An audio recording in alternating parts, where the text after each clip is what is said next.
You're welcome. Thank you. No, I can tell by the great round of applause for everyone that loved your question, because no one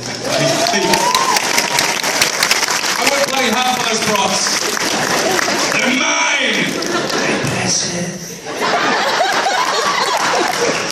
How are you? Hi, I'm doing good. How are you? So good. Thank you for coming out here today. So welcome to be here. Well, since my baby left me. Alright, so I'm going to continue with the two-part question, Dallas sort of thing. So Why not? We're on a roll.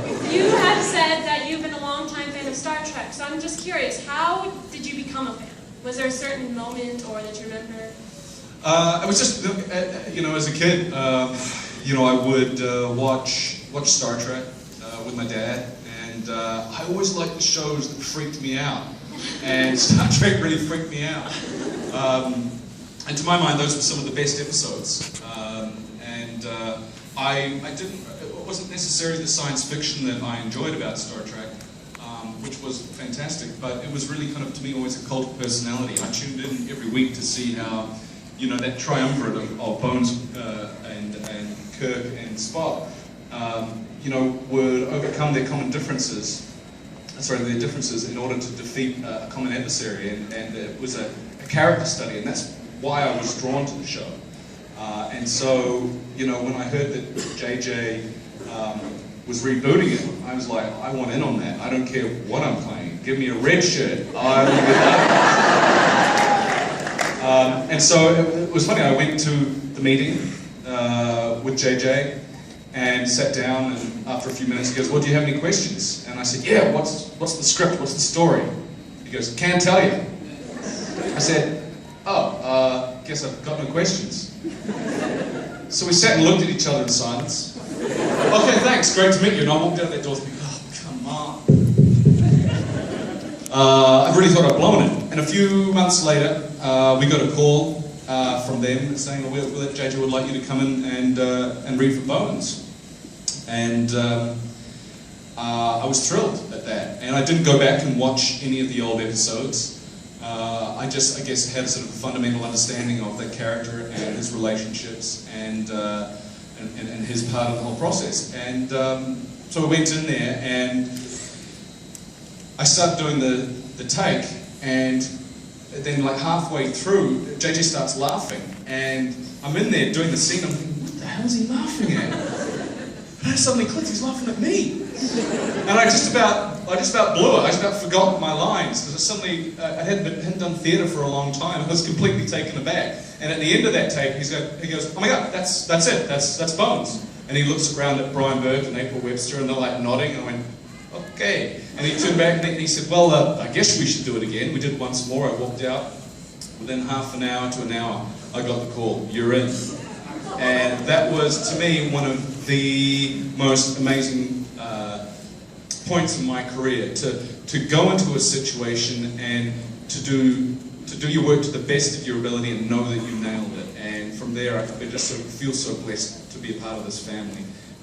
You know, Star Trek is just a wonderful family. That's what it is, and it's so great to be a part of it, and it's so great to be a part of this new incarnation of it, and to be keeping it alive for generations to come. So, you know, again, we're blessed. Thank you.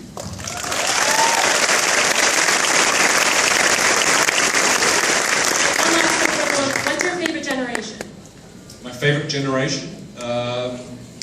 I watched the original, obviously, and I watched Next Gen and Voyager, and from there I got busy. Got a life! No, I love it. I love them all, but those were the ones that, to me, that I connected with. I guess the original's my favorite. Yeah. You know, they're the ones who really kind of broke the ground, and but I think that, you know, the generations that followed them did a sterling job. Up until no. All good. Thank you. Thank you very much. Say more. Say more.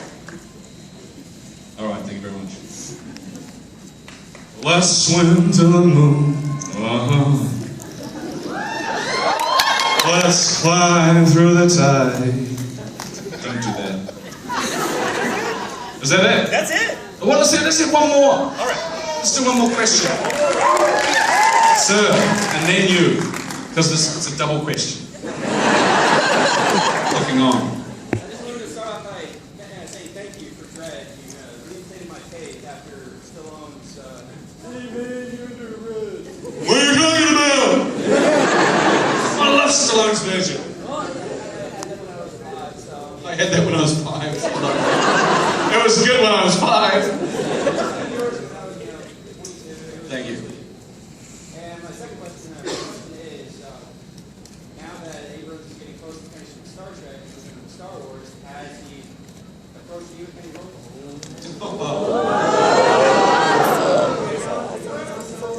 Look, no, look. I mean, this is, I don't, I feel so, there's a question, there's an answer just dying to get out. Would I like to do Star Wars? Of course I would, but I don't think that, me as an audience member, if I was to go in there and see, you know, a recognizable, you know, Karl Urban, as I am in Star Trek, playing Bones, being another character in Star Wars, I don't know, for me it would be a tough one. So I would have to say no. I don't think so. Let's slap some makeup on!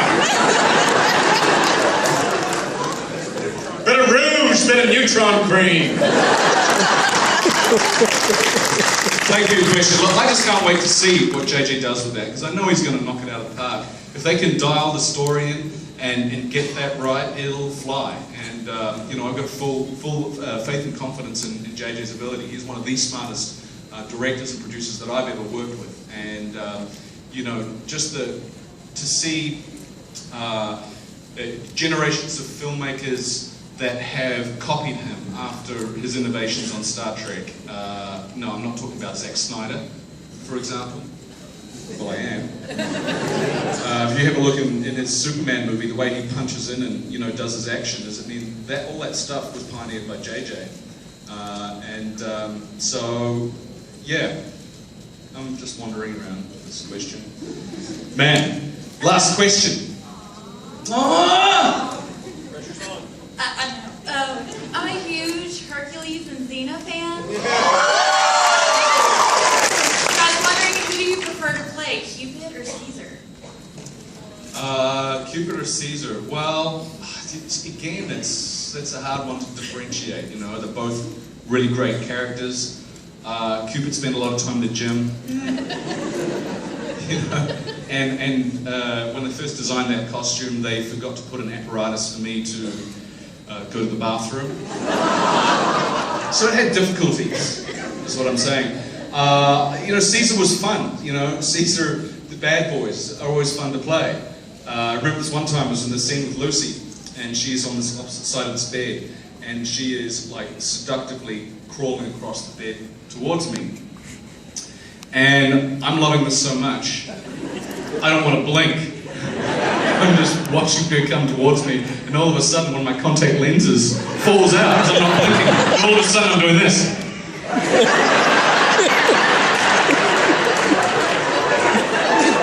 She gets halfway to the bed, like, what the f*** are you doing?